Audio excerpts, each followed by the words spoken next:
kapigi.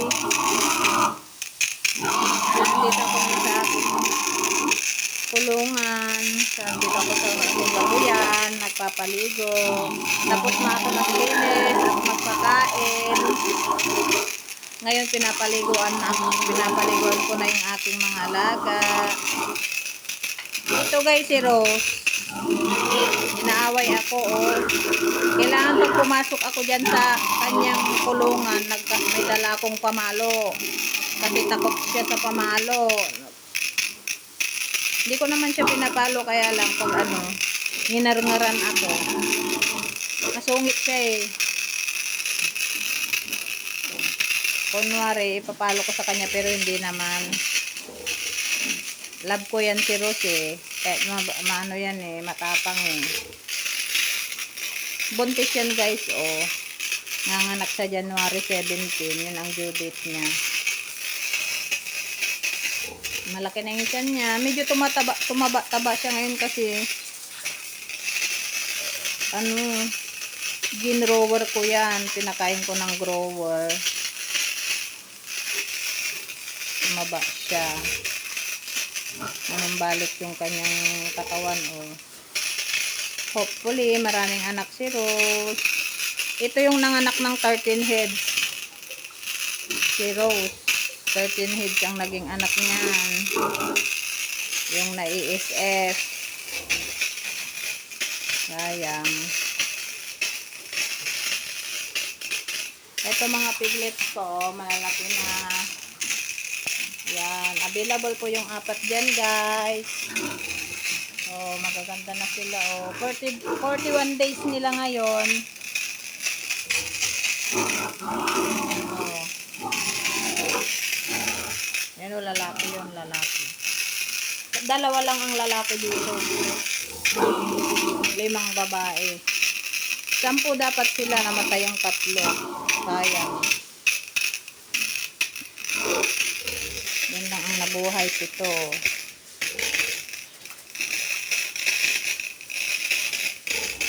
Ito naman, may 4 ako dito, oh. Oh. Oh. 4 na pati mo.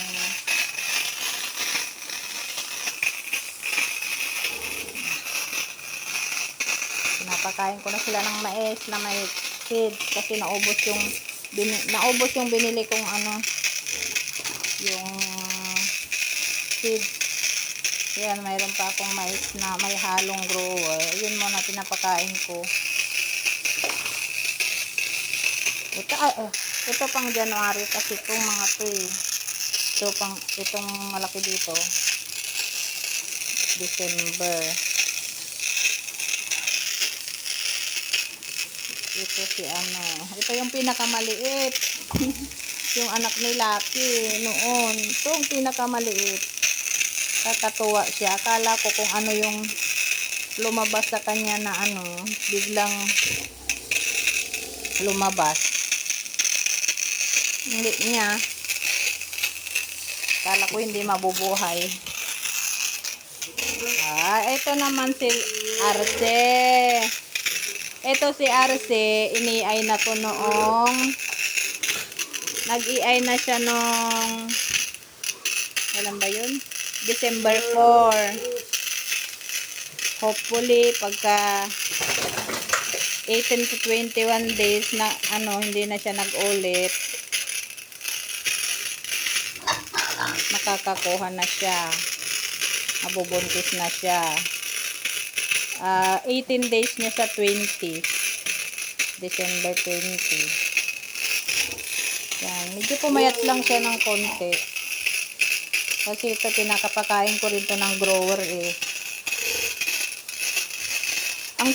Ang tips guys, pagka walay ng inahin, halimbawa iwawalay mo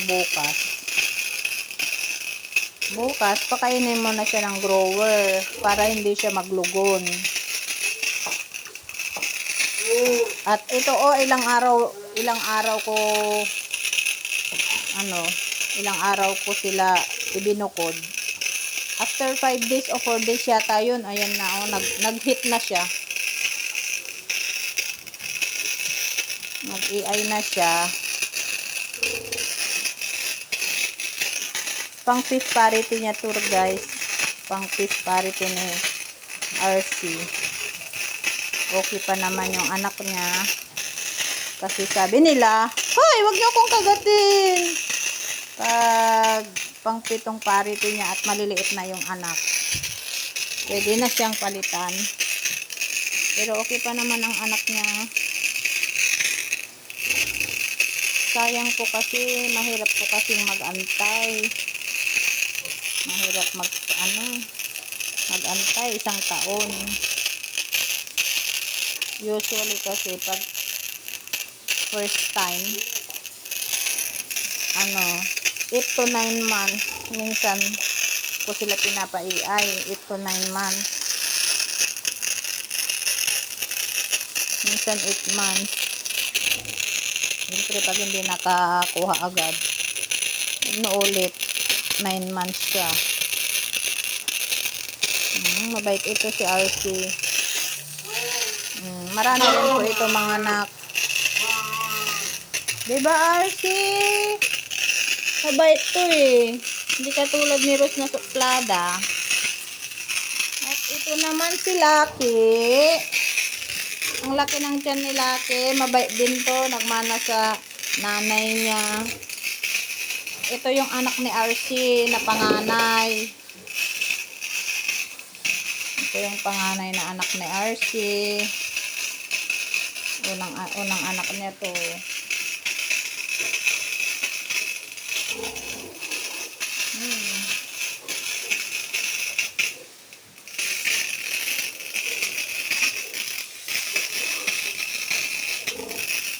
Ayan, ang laki ni Rose, oh. Ang laki-laki na ni Rose. Habang nanganganak kasi guys, ang baboy, lumalaki siya. Tumaba na si Rose. Tumaba na si Rose kung masungit. Pag pumapasok ako dyan, ninangar-ngaran niya ako.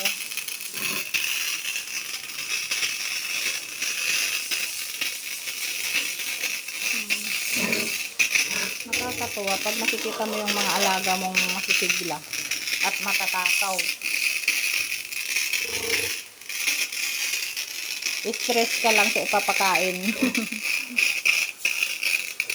Mahal ng feed. Mahal ng pagkain ng baboy. Pero ang baboy hindi tumataas.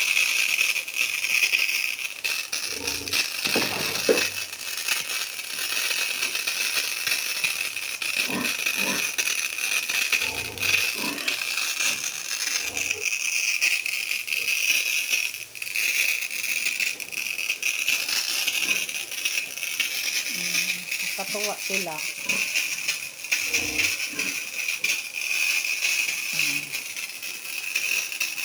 Ayan lang guys. Thank you for watching. Bye. God bless you.